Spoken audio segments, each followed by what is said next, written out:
ఇంకా కొద్ది క్షణాల్లోనే మా వాళ్ళని కలవబోతున్నాం. చిన్న పిల్లలకు కూడా ఇండియాలో ఉండే అమ్మమ్మ వాళ్ళని కలుస్తున్నాం అంటే ఎంత ఆనందంగా ఉంటుందో చూడండి. సౌదీ నుండి చెప్పకుండా ఇండియాకి వచ్చి మా వాళ్ళకైతే సర్ప్రైజ్ ఇచ్చాము. సో వాళ్ళ రియాక్షన్ అయితే మీరు అస్సలు మిస్ అవ్వద్దు. వాళ్ళ మామ అయితే చూసి వెంటనే షాక్ అయిపోయాడు, ఏంటి ఇలా వచ్చారని. నాకు నిక్కీ అయితే కనిపించడం లేదని ఆట పట్టిస్తున్నాడు. సో ఈ లోపే మా డాడీ వచ్చారు.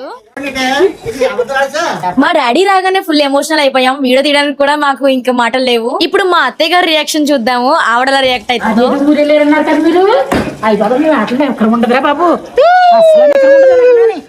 చూసారు కదా, ఇప్పుడు మా పిన్ని అక్క వాళ్ళ ఇంటికి అయితే వెళ్దాం, వాళ్ళ రియాక్షన్ చూద్దాము. ఇప్పుడు మా అమ్మమ్మ వాళ్ళ ఇంటికి అయితే వచ్చాం. మా అమ్మ అక్కడే ఉనింది, చూద్దాం వాళ్ళ రియాక్షన్ ఎలా ఉంటుందో. చెప్పడం మర్చిపోయాను, ఆ కనిపిస్తున్నదే మా డాడీ. ఎలా ఉన్నారు? ఇంకా యంగానే ఉన్నారు కదా. చూసారు కదా, మా రాకతో మేము హ్యాపీ, అలాగే మా వాళ్ళు కూడా హ్యాపీ. మరి మీకోసం ఎక్కువగా ఎదురు చూసే వాళ్ళు ఎవరు, వాళ్ళ పేరేంటో కామెంట్ చేయండి. అలాగే లైక్ చేసి